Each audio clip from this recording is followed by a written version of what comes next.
ఇస్తరి ముందేసి పస్తులు పెట్టావే తీపి వస్తువు చుట్టూ తిరిగే ఈగను చేశావే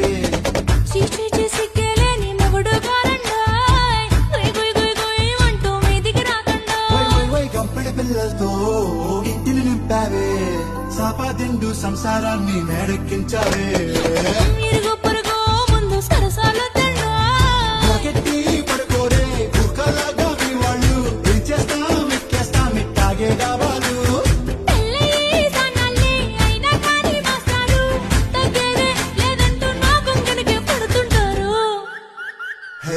గోదారి గట్టు మీద రామసలక